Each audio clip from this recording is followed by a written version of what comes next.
Today, I'm so thrilled to share my conversation with author, activist, and storyteller Susan Lieu. Susan's work has captivated audiences nationwide. Her award-winning solo show, 140 Pounds, How Beauty Killed My Mother, evolved into her debut memoir called The Manicurist's Daughter. This memoir was released to rave reviews. It was Apple's Book of the Month and was featured in the New York Times and NPR, among others. Through her storytelling, Susan really explores deeply themes of grief, intergenerational trauma, identity, and resilience. In this episode, Susan and I talk about The Manicurist's Daughter. We delve into her family's incredible journey from Vietnamese refugees to American business owners. And we discuss the challenges of confronting her mother's death from a botched tummy tuck when she was just 11. And we also explore kind of the broader implications of societal pressures on women, especially immigrant women. Susan's quest to uncover truths about her family really led to her uncovering truths about herself. Her story is one of strength and vulnerability and empowerment, but it's also equally parts poignant and funny and inspirational. I think this is a conversation that you will not want to miss.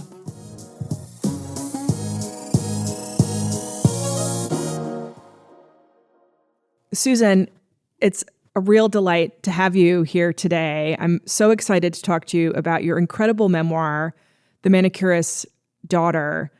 Let's talk about it. So this is a memoir focusing on your life as the daughter of a Vietnamese immigrant.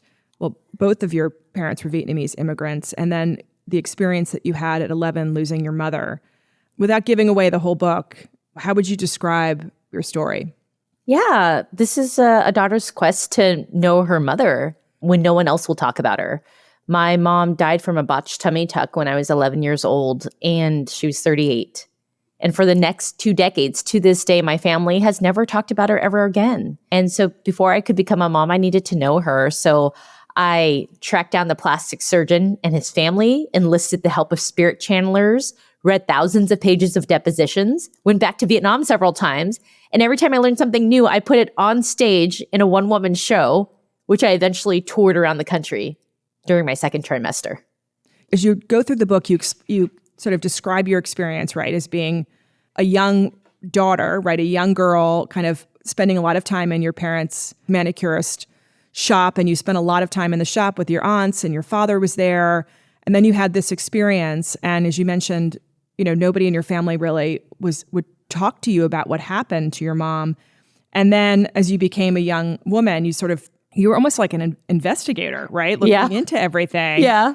But then you channeled all this whole experience into this incredible creative process by doing a one-woman show. It's a really compelling process coming to learn about your mother and working through grief. Yeah, I mean, for all the listeners out there, I have an MBA, not an MFA. So I was definitely not trained to be a theater actor or to be a writer, right? Yeah. And I always think, I really want to stress to people, like I always felt like I was too late. There was a part of me that always wanted to perform, and I described myself as a failed stand-up comic, where I was doing this thing, and within 6 months, I was headlining at the Purple Onion. I was at Caroline's on Broadway. There was so much momentum. I get heckled really badly, and to the point where I'm whispering my jokes on stage. I walk off. I'm humiliated, and there's a part of me that feels so broken, where I'm kind of like, wow, like how do you tell your kid be what you want in life if you didn't yourself, And so for me to come back to the stage and to come back as a creative has been full circle for me to really face my own fears on what am I meant to do, and do I even allow myself to do it? But you did, and I think that's such an inspiration for people listening. And as an example, because there's one point in the book where your husband, you said, "I'm quitting my consulting job. I'm gonna pursue this. I'm gonna do this one-woman show about my mother, about this investigation, about my experience." And he was not, totally jazzed about this idea. And I think you two shook on it and said, "You're like, give me a year, yeah, right? Or tell us about that." Yeah, I mean, I had, at that point, I'd done like 3 small shows, got super hyper local press, grants of like $500. Like, it wasn't like I was making a living off of this. But I felt that there was momentum here. I felt so energized when I was on stage. And then I also, let's be clear, was fired from my consulting job. So I was at a crossroads, right? Like, keep applying to jobs that maximize income. Like, what's the things that's going to pay me the most? I have a mortgage. I have loans. Or what would it look like if I went full Monty on this? Yeah. Like, what would that really look like? And so I met him in business school. So we were looking at numbers, and he's like, okay, well, this is how much you need to make, right? Because we just bought a house. He's like, so how are you going to do this? And I said, all right, I'm going to start a nonprofit consulting firm myself. I'm going to have my own clients so I can get some cash on the side, but give them the expectation that I've got this show in February and that I'm going to taper down and I'll taper back up. And if they're down for that, let's do it. And so I'm actually doing that. And then I'm trying to produce a show and find designers in Seattle and find a new director. And then I'm sitting there going like, how do I make this happen? How do I sell out a show? So then my MBA brain turns on.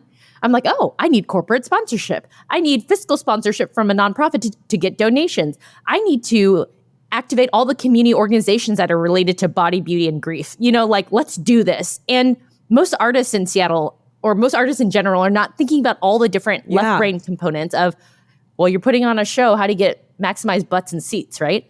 Yeah. And so for me, it was finally this moment, this nexus. I was at the nexus of all the things I was good at.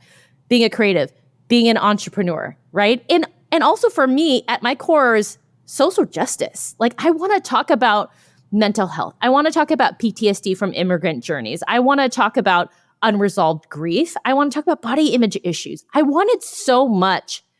And finally, I was at a point in my life where I could do all those things. But the underlying, thing that allowed you to do that was your own courage, right? Your willingness to take that risk. And I love that, you bringing all those skills to bear, because you're someone, you went to Harvard, right? Then you went to Yale Business School. And, in your journey, and maybe it's not fair for me to say this, but I think when you got into Harvard, you were kind of like, Dad, look, I got into Harvard. And your whole family, sort of like, there was a quest, and we can all kind of relate to this, I think, sort of like, parents, look at me, give me some positive feedback. And that wasn't happening. And at some point you're like, I'm actually going to be pursuing something for myself. Yeah. I mean, my father and I were oceans apart. Like, he grew up in the Mekong Delta, a rural one dirt road town, didn't finish 9th grade. And then here I am in America, and I'm like, hey, ba, I'm going to do community service and student government. And he thought I was the most disobedient person in the world. And when I had gotten the email that I got into Harvard, I called him. He was at the nail salon. And I told him that. And his first line was, but why didn't you get into Stanford? Yeah. And it was crushing. I think he didn't know what Harvard was, number one. And number two, I mean, later on as an adult, maybe I'm like, oh, maybe he didn't want me to be far away. But that's not, he wasn't able to communicate that, right? It was more like, again, a disappointment, So I think growing up as a child of refugees, there's so much pressure to always obey your elders and to get their approval. And because I was this rebellious kid who moved across the country to go to Harvard and always was following this inner intuition that I had, that in itself was so Western, to like have it I statements or passion. Like, really, it was like, why are you not focusing on financial stability? Like, try to get the most high paying job, which is being an iBanker or a consultant at the time, And so my dad and I were always butting heads. And I got to tell you, I've lived with 2 decades being silent about my mom. And then it's like, what did that get me? That default world of like, okay, I'm doing everything to please the family. And yet I feel bitterly empty. There's a gaping hole in me. And it leads me to joining a cult at Harvard, right? It leads me to dysfunctional relationships where really we're always butting heads against our trauma, and it just comes out in really terrible ways, like even as much as we want to avoid it. And so I think with the show and the book, I came to a point where it's like, I need closure for me. You're never going to give it to me. And now it's just bursting out of me where I'm like, all right, you're not going to talk? Let me bring it to the stage and talk. Yeah, but that, I mean, here you are, you know, as you said, you did sort of do what was expected of you by your father for so long. And then at some point you're like, I actually have to pursue this for myself. And your family, not just your father, but your siblings were like, oh, this is all about Susan. She's doing this. It's all about Susan. But you still kept going, right? You still kept going. And you had obviously the support of your husband. And then they sort of came around in the end, which is also a great lesson, right? For listeners, like sort of when you hit that resistance of you're pursuing something for yourself, you're pursuing your passion, and, you know, maybe, you know, financially it was a risk obviously for you, but you figured it out and you're getting some pushback from your family and some people around you. In the end, when you kept going, they then began to understand your process, and they understand why you needed to do this show and why you needed to write your memoir. And I think are proud of you for doing it. I mean, that's generous. Let's be real. Or I was going to say, am I going too far with Rye? No one's ever said the P word, baby. No one said the P word. Look, I got to tell you. Yeah. That the big turn happened with supernatural energy. And I had just done, I think, my second show. And all along, you know, there was a point when my brother was like, you're exploiting Ma's story, one of my brothers. And I was like, oh my God, am I? Is he right? Is he right? Yeah. And if he is right, I should stop. And so I had flew back down to San Francisco to retrace my mom's last day, where I left our childhood home. I drove to the plastic surgery clinic. Like, I touched the same door she touched. Like, I wanted to, like, I'm really trying to go back to the scene of the crime here, right? And then I get a phone call that this woman named Psychic Cindy is available to meet me. And she's my aunt's nail salon customer for 20 years. And she also has these amazing powers. And she was unavailable, but all of a sudden she was available. I go meet her the next day, and I verify to make sure my mom's on the other side, because it's easy to be manipulated by mediums, right? Like, do you love me and miss me? Yes, I do. You know, like, I verified that it was my mom by asking very specific questions that only she would know. And then I asked my mom, I was like, do you want me to stop? I mean, I can stop. You know, I don't want to drag your story around if you're like rolling around in your grave on this. And she was like, this is not about you. This is about the work we need to do. We're healers. We're doing work. This is about everyone else. It's about us, but it also is about everyone else. Right. Everyone else that's coming to watch your show. Right. Because I call it therapeutic theater. Like, I'm this like stand-up who's like kind of inching my way into theater, and it's funny and it's sad and it's honest, but the laughter keeps you there. It keeps you there to go through those waves of emotion. So Psychic Cindy records this whole thing. I give it to my sister. She listens to it. She shares it with my brothers and my dad, because I also ask her for business advice for each of their businesses.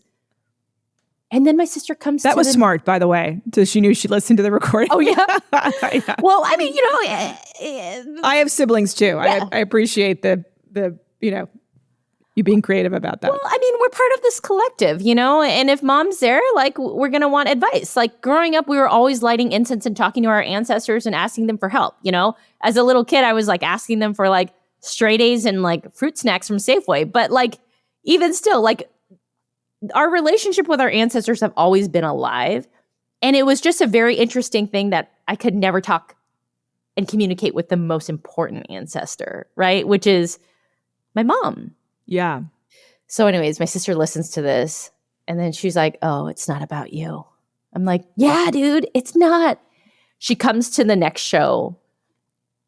She sees what it's about, right? Like, this one was about body image. And when you walk in, on the projection screen is just a giant image of me squeezing my belly fat. It's just my belly fat on screen, you know? And it's like, let's talk about body.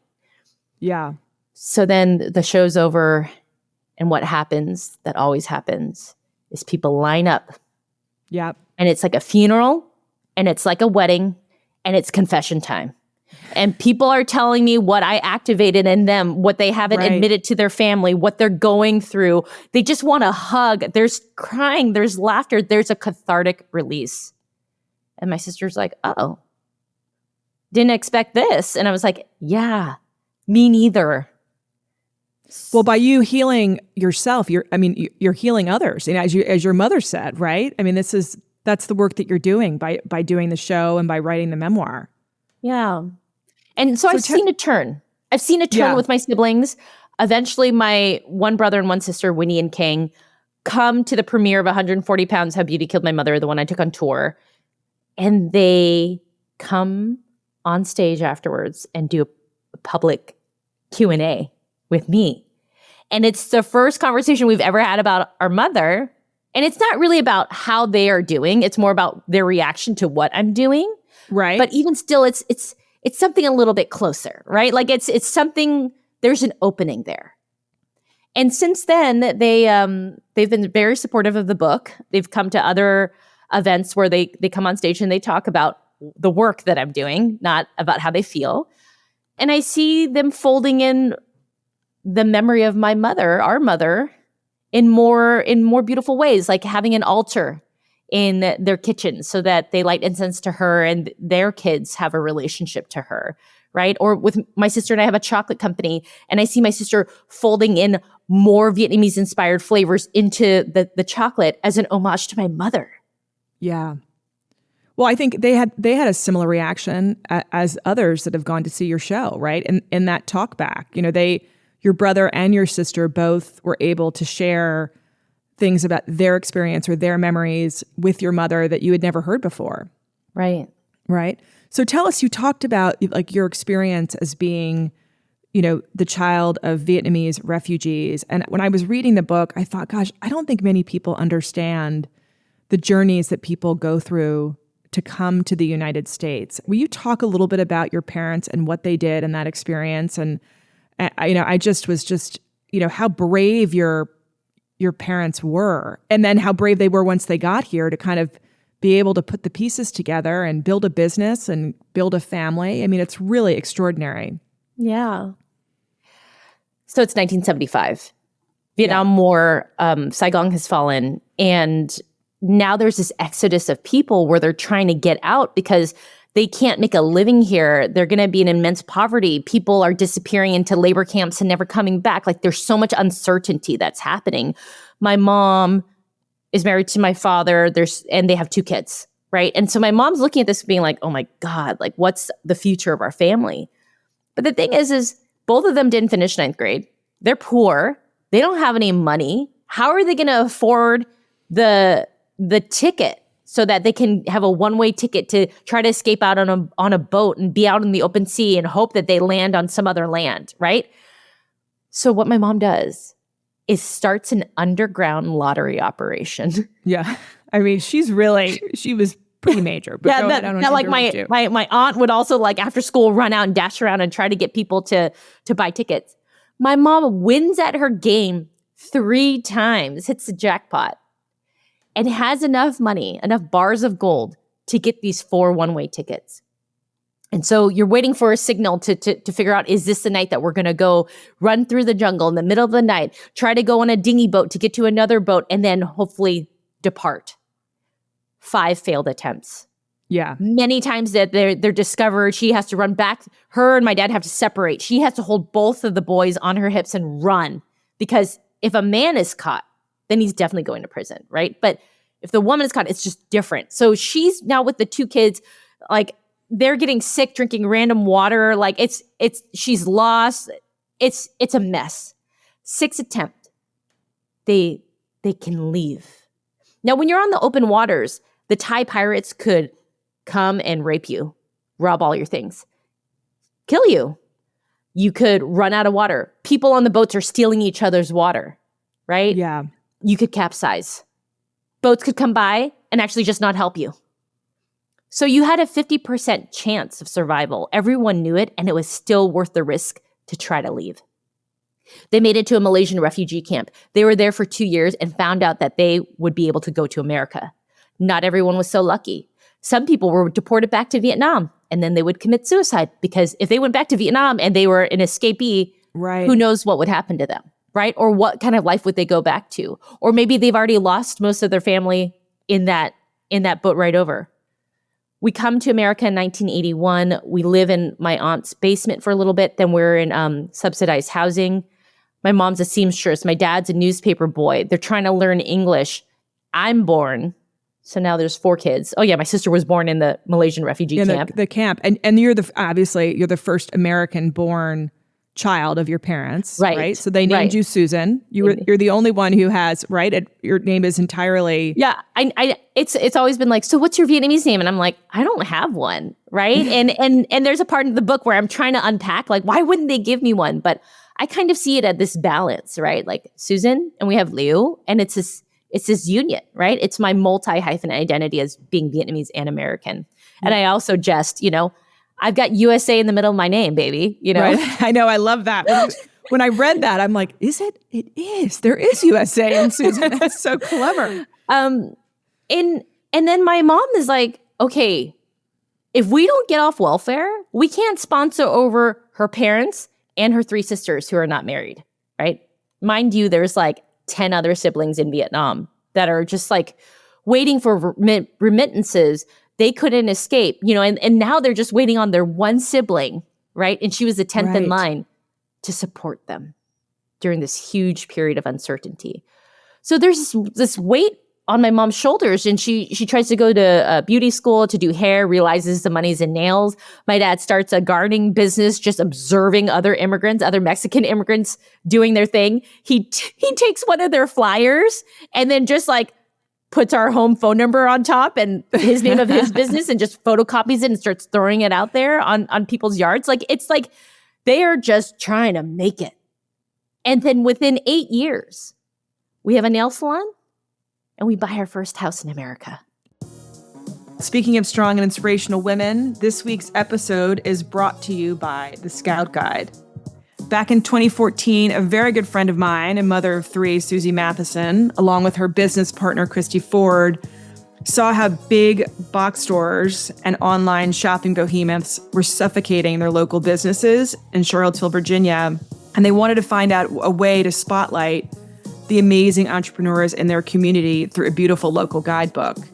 So from that, the Scout Guide was born. And the Scout Guide has gone on to build a network of over 90 women-owned franchises from coast to coast. These are franchises that are run by extraordinary women who are building their own businesses while supporting the small businesses in their local cities and towns. The Scout Guide is always looking, though, to expand their franchise family to find other women who are interested in building their own businesses. So if you're a woman who's looking to get back to work, but you want to have your own schedule, or you're ready for a career shift and you have some, let's say, marketing or sales experience, and you're interested in supporting your local stores and local businesses, the Scout Guide franchise is just the opportunity you're looking for.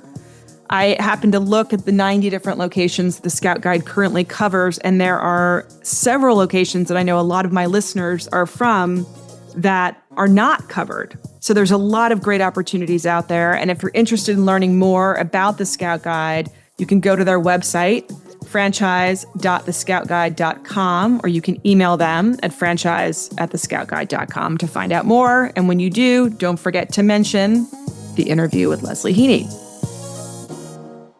So you were part of that. You would go to the nail salon after school, and you were there on weekends. And women were, your mother being sort of the main leader of the bunch, but there were all of these, incredible female figures, right, in your life. And then your mother dies, right? And your aunts and your father kind of go in different directions.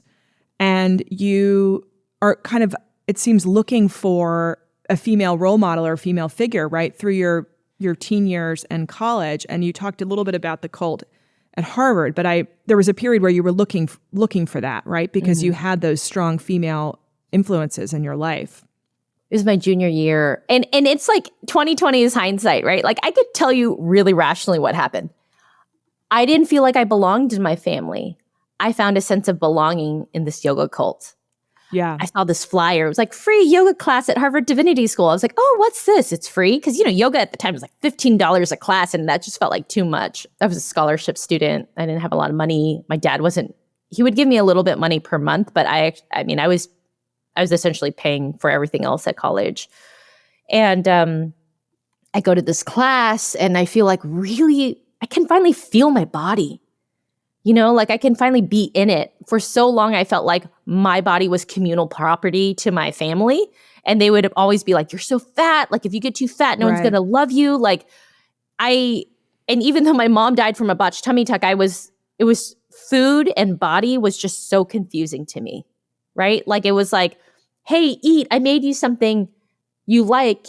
Keep eating even if you're too full because you shouldn't waste food because we have trauma from the war, right? Like, and it's, so I had a very fraught relationship with my body where I tried to diet, tried to lose weight, tried to get the approval of my family, couldn't get it. I had freshman 20, the weight gain. But here finally in this beautiful moment in this yoga class, I could just feel my body, hear it. I felt connected. I felt more grounded and centered with me than I ever did before. I started going to more classes. And then eventually I met this teacher. Her name is Michelle Neem in the book. And she would, like, after class, she would just feed me this Korean food in the back. It's funny because she's white, but she had this kind of like funny Korean accent, the way she would talk. And I was like, huh. And then they had these weekend workshops. Do you think that was part of the cult's? Oh, yeah. Was she trying to? Yeah. Oh, I mean, all of they called them sabaneems or masters, the teachers. They all kind of had this interesting Korean intonation with their English because the other Korean teachers would do that. And it just became a very sing-song melody, but also it's very strange because they are white, right? Yeah. So I started staying there after class. She invited me to more workshops, and I started getting involved with this the college arm called YEHA, Young Earth Human Alliance, and I went to Sedona to their retreat center, and I was getting in deep, but I just loved it because I felt like she was just listening to me. Yeah. And holding space for me and allowing me to have emotions, the very thing I couldn't have at home. And so I committed a lot of money there. And then I was going to write my senior thesis in Vietnam on a public health issue. And they were like, why don't you write your senior thesis on us? And I said, okay. And so it was like the mind-body connection and leadership development. And so I spent even more time with them. And I got sucked in real good. Yeah. And your friends were sort of like, Susan, this is sort of were trying to flag it for you, but you were finding such comfort in what, you're teaching there and the yoga experience there.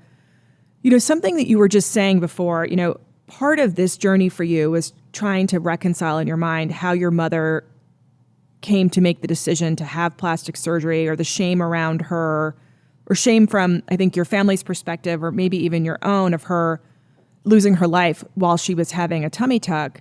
But at the same time, I think through this journey of you kind of retracing her steps and coming to know her more, you shared a lot in common in that, you were talking about how your family would, there was this like two mixed messages, right? About like eat, and then, kind of making comments about your body. And then within the Vietnamese community, there was that TV show, Paris by Night. Paris by Night, where people would come and, the performers would, I guess the ad was about plastic surgery. And your mother found that plastic surgeon, who we should mention, should not have been practicing because he had, he was being investigated and, or I guess was he suspended? I guess he wasn't because he was practicing, but he had pending. He was on probation. He had 23 lawsuits against him. He didn't have malpractice insurance. But turns out when you're on probation, you don't have to tell your patients you are on probation, and you can do all the same procedures. So when she was watching Paris by Night, I mean, the main sponsor was Ba Han Phuc, and you'd see this like past beauty pageant winner wearing this like sleek bathing suit with like nylon stockings underneath, like by the poolside, and it was just like, this is a beautiful woman. And I think it was just fed into us all the time that if you look amazing in our traditional Vietnamese ao dai, like that's, you have value. Your body is your worthiness. And so I think my mom ingested that content along with other women. And she found an ad in our local penny weekly newspaper that is served to the Vietnamese community of this doctor, Dr. Leslie Moglin. And he had some goodwill around him. He said, he was in Vietnam during the Vietnam War, used to help with surgery there. And that when he came back to the Bay... By the way, is that true? I know you mentioned that he actually did do that, or he just had said that he was No, he did do that. He was in central region in Bun Mai Thuột, and he used to do some surgery there of people on the battlefield. And so he came back and he said, hey, anyone in the Bay Area, if you have any deformities from the war, I will help you for free. And there was this article, I think in the Tenderloin Times or something, and also San Francisco Examiner did an article on him, and he had this goodwill in the Vietnamese community that he seemed like a good white doctor. No one ever went to him for this free surgery, but he had this foothold in our community. 30% of his clientele was Vietnamese refugees. He actively advertised to us. And so there was trust there. You don't think that if someone has their doors open, that you're actually walking into danger. Yeah. What was also so shocking, about what happened, and you learned this as you were reading through the depositions, they waited a bit to call 911, right? They waited. Yeah. So 14 minutes into the surgery, she loses oxygen to her brain. And typically after 4 minutes without oxygen, you have permanent brain damage. So he tries to resuscitate her, tries all these different ways. And then finally they call 911. And 2 minutes later, the paramedics come. And turns out the hospital they take her to, and I find this out when I retrace her last day, is 2 blocks away. Right. But now, I guess I'm 50, and I just was having lunch with some friends yesterday, and people are, as you get older, you're sort of like, gosh, I have to have my eyes done. Look at my double chin. This is all we're talking about. And it's not uncommon for people to want to look good or feel, if that makes them feel good, to do that. I haven't yet, but it's not, who didn't just say it's on the table after, I do enough of these YouTubes. I keep like, gosh, my chin, there's all these things so I think your mom was just, as you mentioned, like there were all of these different messages being sent to her and other Vietnamese women in the community. And it seemed like this was a reputable person to go to. And she was, and she had done it before, right? She had done it before, which you also learned. And so it's just, anyway, it's a very tragic event. But I think for you, as you were later kind of grappling with your own, body image with kind of the mixed messages within your own family, and I think you sort of came to sort of maybe understand a bit more what her experience was like. Yeah. I got to tell you, sometimes I catch my own double chin in the mirror. I'm like, ooh, it's happening, and I notice and I look. Oh, Susan, you're young. Just wait. hitting 40. Yeah. 45 is like driving your car into a brick wall going 65 miles an hour. Okay. Yeah. Well, I got to say something that I have been developing sympathy for my mother. And part of this is she was raising 4 kids. She was working 7 days a week, sitting in a nail salon chair. It's not like she got time for Pilates, right? She didn't have time for herself. And on the Sundays when we'd open 3 hours later, it was still family time, right? And so now looking back on it, I see like she was doing everything for the family all the time. She wanted something for herself. Yeah. This was something that she wanted to do for herself. It was her shortcut, really. And it was her gift to her. And now that I've had a kiddo, my pelvic floor doctor, she was just like, you have no core. You need to build a core, I know. And I have the time to exercise. And it's still so hard. And I only have 1 kid and not 4. And I'm so much more privileged and I have so much more resources than when I was a young kid. And even still, then I'm like so exhausted. And I still look at my pooch and I still kind of squeeze my fat, being like, man, if only I could get a shortcut. And so now I can really relate to that. And because once you become a mom, you do become a little invisible in our society. You're tired. Everything is about your kid, right? And it's just like, I get it now. Yeah. And she was 38, right? She was 38. Yeah. So you're her age. So you did this incredible show, which was sold out and critically acclaimed. And then why did you decide then to write the book? And what was that like being, here you are, consultant, MBA, tell us about, your decision to do that. And what was that writing process like for you? Yeah.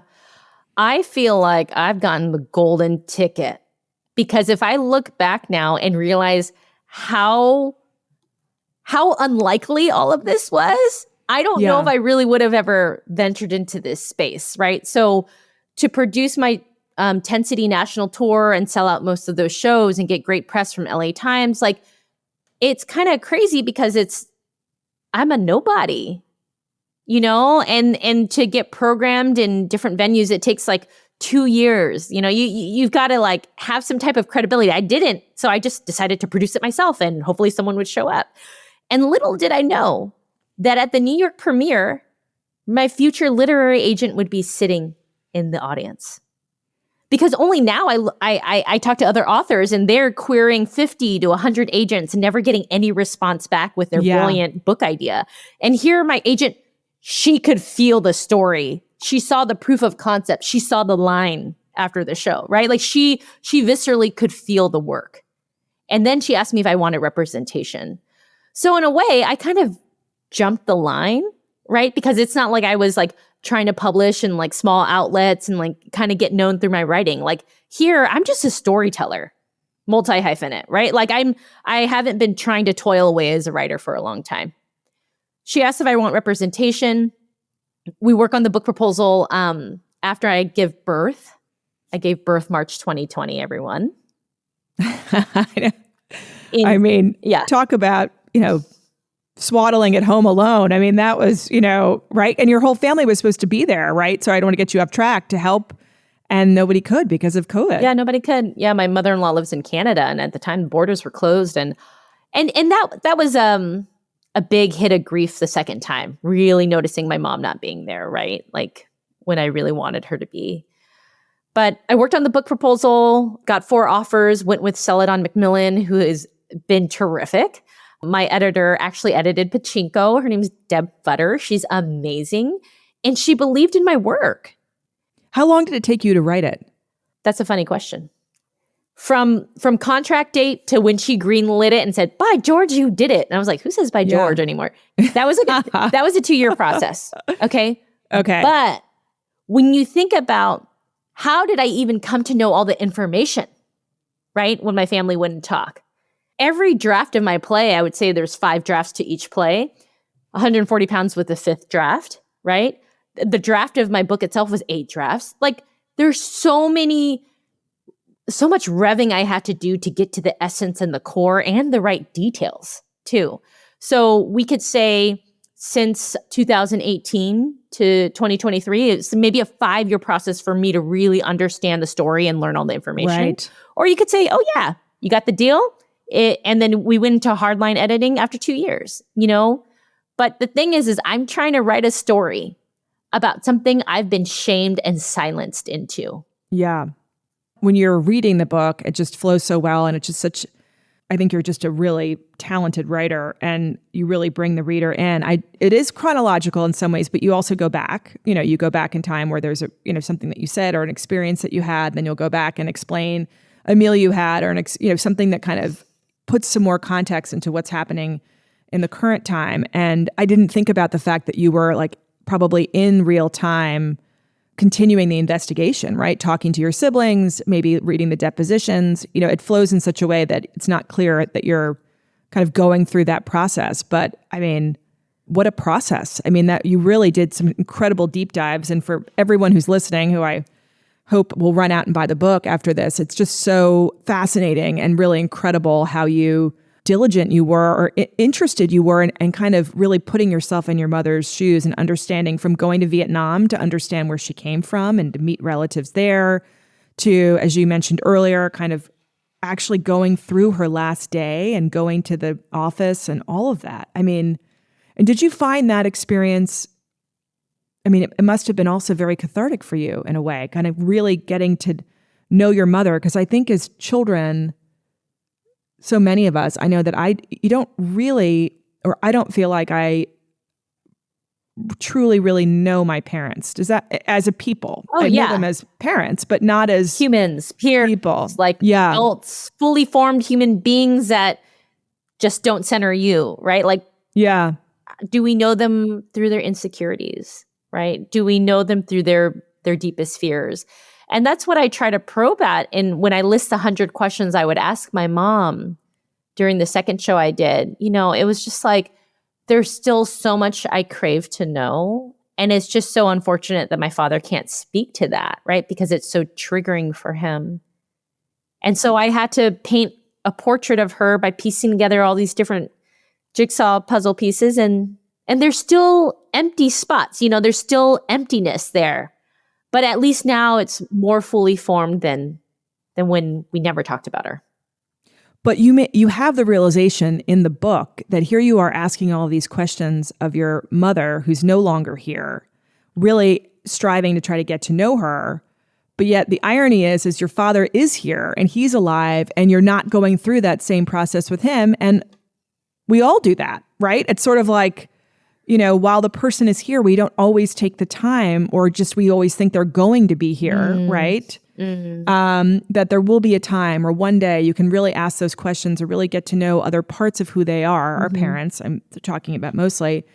And so tell us about, I when you wrote that, I got, gosh, that's so powerful. Like, your dad is here, and yet, just sort of to say to you that even though your mom isn't here and you want to ask those questions, if she were here, you probably wouldn't ask them, right? Yeah, I mean, I don't. As I said earlier, there's this boundary between young child and elder, right? And you don't cross it. You can't cross it.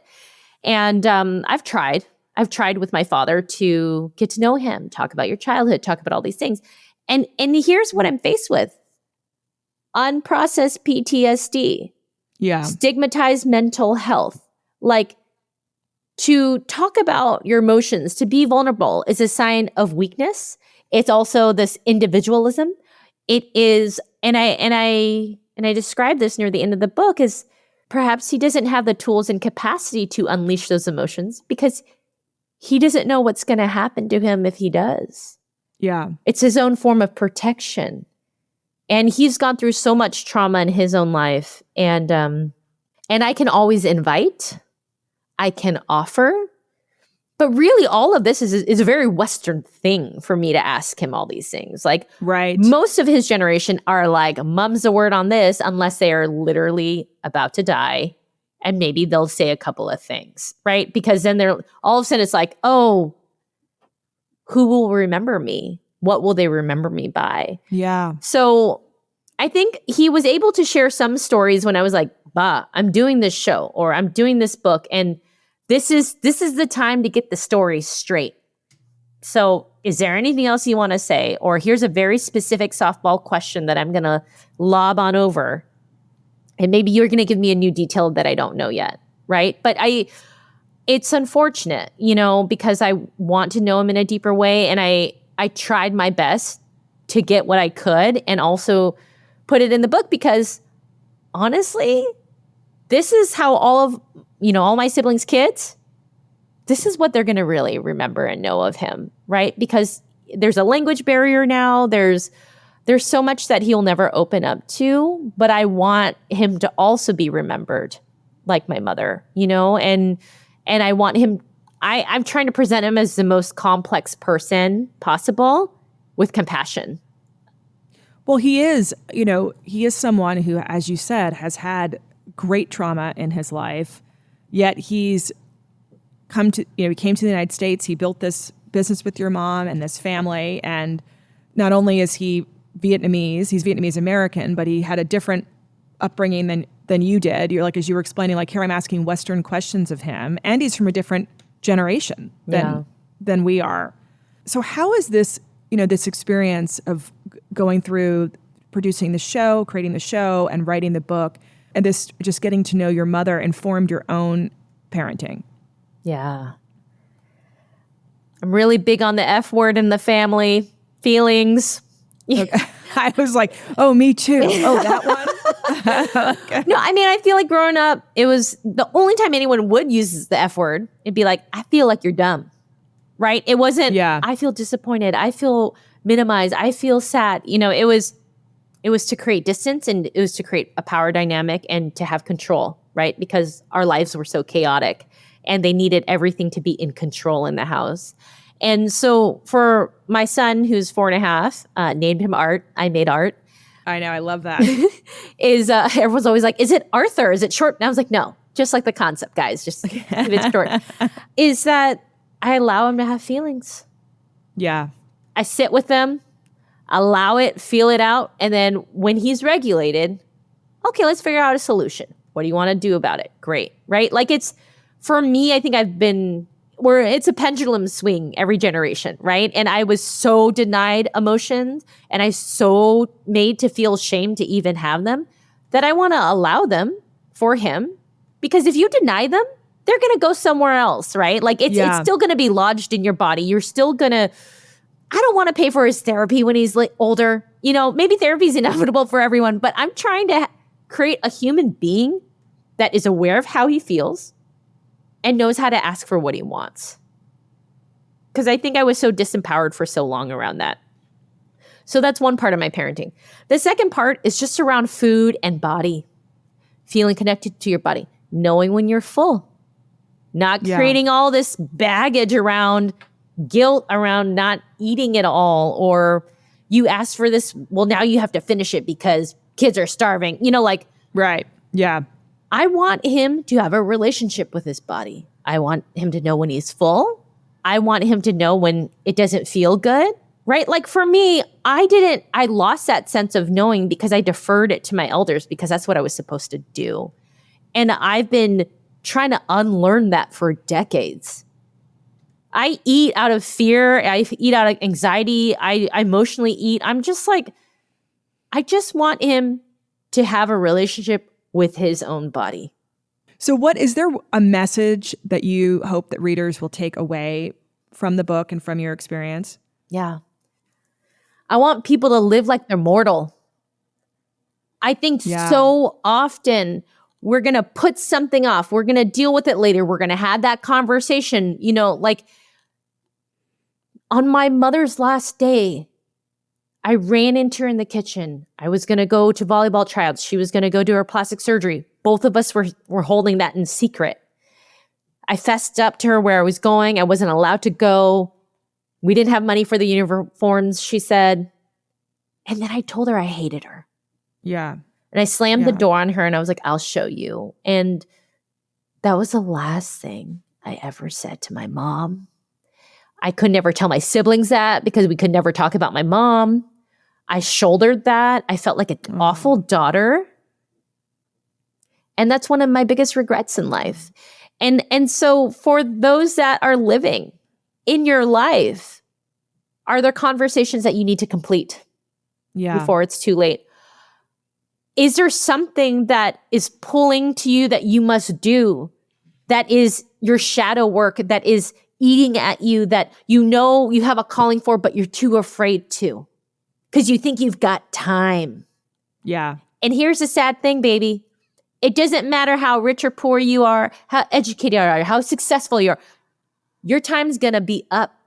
And for everyone, it's not when it's a perfect 100. You're not going to die in your sleep surrounded by the people you love, right? I read the obituaries a bit in the New York Times.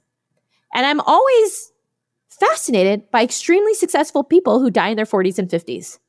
Yeah. You know, because I'm like, you think you've got time and you don't. You don't. My mom died when she was 38.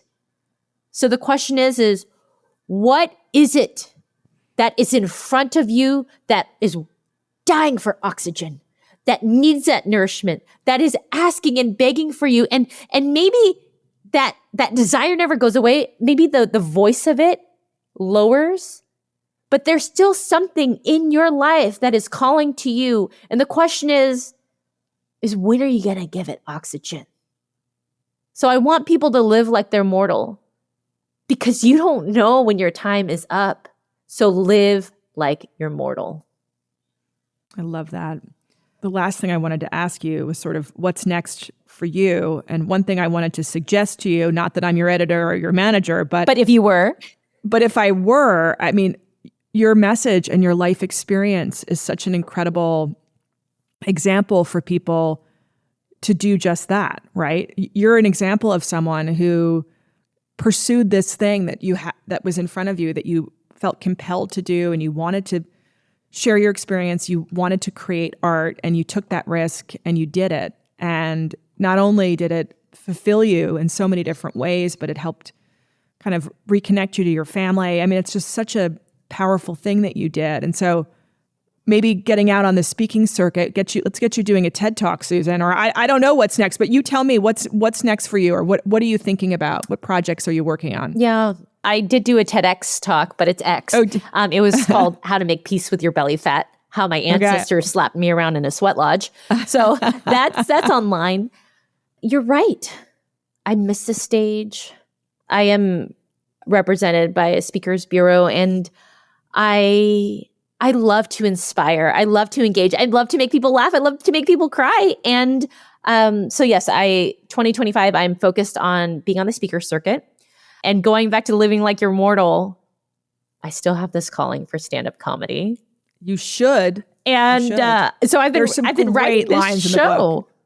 Oh, stop it. I've been writing a show. I've been watching other comics, and when I watch other comics, it's such a craft workshop for me because I'm just watching everything that they're doing. Like, I'm trying to laugh at the jokes, but really I'm just studying. And I feel this, like, even me telling you this, I feel so much fear. Like, I feel the adrenaline just like pumping up in my body because there's something at stake, like there's something there for me. And so I really want to talk about body stuff and middle age, mundane marriage. Yeah. And how my relationship with my body has changed after motherhood. So there's that. If I were to tell you my big, hairy, audacious goals, it's I want to be in film and TV. And I've got 5 TV show concepts, and I'm sitting there going like, I don't know how I'm going to do this, but I know I'm supposed to. And so that's kind of like my 5 to 10 year goal. It's like, I see the uncertainty there. I see the mushiness of it. And I don't know how, but just like the theater, I didn't know how. With the book, I didn't know how. And then eventually, it's just one step in front of the other. And I really encourage people, what's your 2-degree turn that you can do today to move this Titanic ship? You know what I mean? Like, what's like one small action that you can experiment with today to tickle that fantasy, and then to get more information with that small action, and then perpetuate and propulse you to the next step, right? So that's my huge unknown. It's like I want to be able to reach audiences across different mediums, right? Because I think as a society, we're so siloed, right? I only go to improv comedy. I only watch indie film. I only read, romance novels. And it's like, actually, I want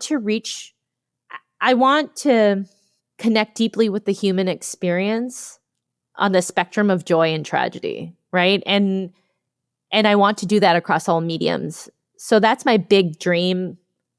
I don't know how, but that's where I want to go. Yeah, I mean, reading your book and seeing what you've done, I know, with you pursuing it, Susan, you're going to get there. And I love what you were talking about, sort of, it fills you with fear. Oh. And I was going to say, whenever you're filled with fear, you're onto something. You're onto something. I can't tell you how much I enjoyed reading your book. I can't wait to see what's next. I have some ideas. I'll email you. I mean, I think you should do a comedy about your family. Like a TV show comedy? Yeah, like about the salon, and like you have to make it funny. I mean, it doesn't, but like, all of those people coming into the salon. I mean, there's so much there. And then you going home and your father doing karaoke on Sunday morning. I mean, there's a lot. So anyway, let's talk offline. I've got some ideas for you. But it was such a pleasure to have you. It's just great to see you. And thanks so much for being on. Thank you. I so appreciate it. That brings us to the end of this episode of The Interview. A huge thank you again to Susan Lieu for joining. And as always, thank you all again for listening. If you enjoyed this episode, please rate and review us on Apple Podcasts or Spotify or wherever you get your podcasts. We release a new episode every Wednesday. So until next Wednesday, this is Leslie, and thank you for joining the interview.